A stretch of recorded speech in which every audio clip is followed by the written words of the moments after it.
And of course the drop of shit off for that added burst of flavour. And of course you can't refuse to help cook or eat the food. See, us Ghanaians are cut from a different cloth. Kente to be precise. The designs bless your eyes, and we aren't afraid to show those true colours on a Sunday when we're praising Christ. We're taught to fear God first, and that no fear is worse, not even black magic. You'll be called by your real names, from Kojo to Kwesi, from Adjoa to Okos, instead of your English ones, just to show you where your roots have begun. So stop repping these postcodes, because we came from a community, son. Over here, most of us may be low to middle class, but back at the homeland, we live at large. Large gates, 6+ bedroom houses, housekeepers and business cars, but you wouldn't know since the African aid cameras missed that part. But to us, being affluent isn't a mystery, because it's always been a part of our history. We had gold between the rivers of Ancobra and the Volta before snatched up by foreign vultures. So please tell me why I would be ashamed of our culture. Yeah, if you chew over them, and now we're going to the Kumasi market since we brought our culture here through blood, sweat and hardship. So dance to the high life and let the red, gold, black and green be the highlight of your day, and how we've changed from just being the British colony to making up Britain's demography. So keep hold of Ghana and Britain, and Nigeria and Zimbabwe, or wherever you're from. And don't let it go for a second, because we've known how to be independent since March the 6th, 1957. Wow!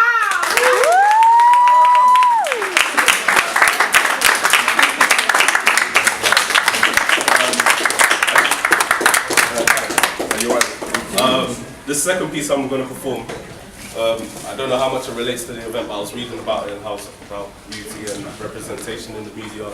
It's not necessarily on that kind of level, but it's basically how sex changed my mentality as a guy and how it made me view women and how it almost damaged the kind of boy I was before, because I wouldn't look at girls in the same way my other guy friends would. Like, I wouldn't think sex was the first thing on my mind, blah, blah, blah. You know, I was always down for a good conversation, whatever, blah, blah, blah. So yeah, that was kind of me anyway. So yeah, this poem's called One of the Guys. Beauty, marriage and babies. Things I used to envision in a lady until the forbidden fruit changed me, and I've never been the same me. War not to fall in the trap, but when I saw her fall in my lap, I ignored all the facts, and before I knew it, it was a wrap. Now I tasted it, I was changing my views. You see a change in me, I see a change in you. From a lady to a profanely use, because now I'm just one of the guys. Eager to add more girls to the list as a habit, some meaningful, some just for the practice. She could have a good heart or be a ratchet, but it doesn't matter as long as she's on my mattress. I get under her skin until she's under mine, before she realizes her self-respect has been undermined. She looks deep into my eyes, hoping she gave it up to a decent enough guy and that she isn't in for a mean surprise, but what can I say? I'm one of the guys? No way, because I'm more than wise. So I let her down gently before it goes any deeper or further, and since I've got away with words, I got away with murder. Yeah, it feels good to be one of the guys. Until I'm on the search again, and it seems that every girl's disturbed by men and refuses to be hurt again. But my ignorance leads me to think my charm will work again. But when my efforts are futile and the females refuse me, I shrug her off, claiming she was low on the scale of beauty. Because I'm one of the guys, I'm all about pride. Struck by an epiphany of life's worth, it occurred to me this lifestyle might hurt and the grass could never be greener on my turf.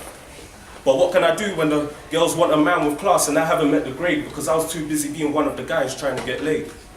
Or what happens when the girls want real romance and I've never really made a gesture out of the blue because I've never really taken a girl out of my room? Or what happens when the girls want me to be in touch with their feelings and I've only ever been in touch with a girl for sexual healing because I was one of the guys that only found sex appealing? Or what happens when the girls want to start a family tree and stem in the growth of one as soon as planting my seed has always been the answer for me because I could never see a father in me. Only a guy. Just a lonely guy who thought the smooth talk, good clothes and looks would deflect the girls from taking a closer look and see it was a cover-up of a man who was really just a whore in a man's shoes. As a single guy, I thought the double standards would apply, but not when it involves a woman who's 3 times a lady or a potential wife. So the more the numbers added up, the more I was left feeling empty inside. I pray you don't walk a mile in my shoes and let your manhood distort what are the right views before these females learn to despise you. As a player, you can't have it all. You can try, but fall. You can score all you like, but the girl you'd want will still be out of your league, out trying to seek more than the common guy that's chatting her up out on the street. No dime comes without a price. That's a penny for your thoughts when you're looking for a wife. So resurrect the chivalry before you're left in misery. And instead of being one of the guys, be one of a kind.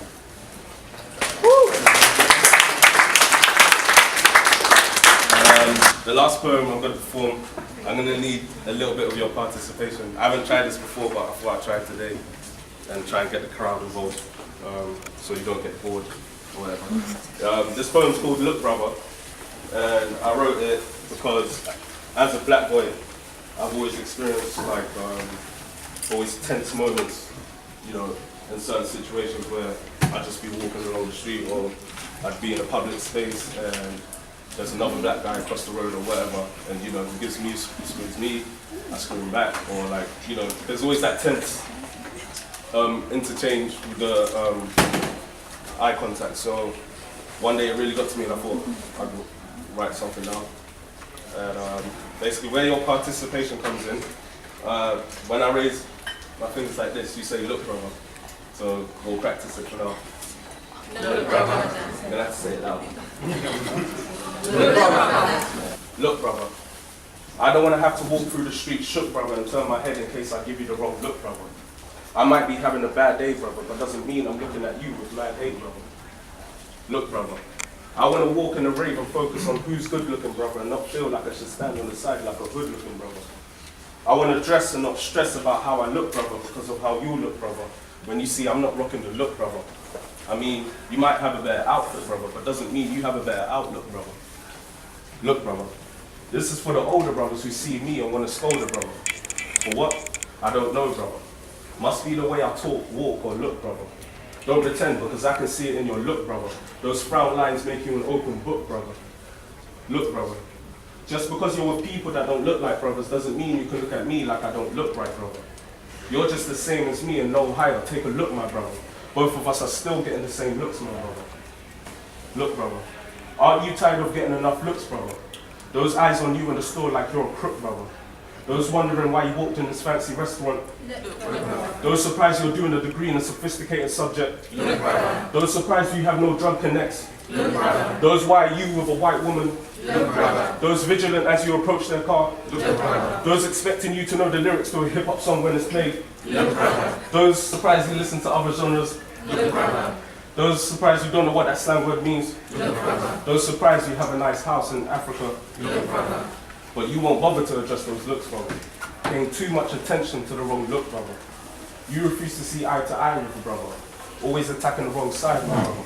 I'm your only family, so can we at least act like brothers? So when I see you, I can look back and see that everything is cool with us brothers. Because the way we look, brother, makes us look like we ain't brothers. Shout out to UAL ACS event, UAB, fantastic event, fantastic people, really enjoyed it. Love you guys. Say your name? My name is Michael, MOAK, do spoken word, and find me on Twitter, MOAK _TV.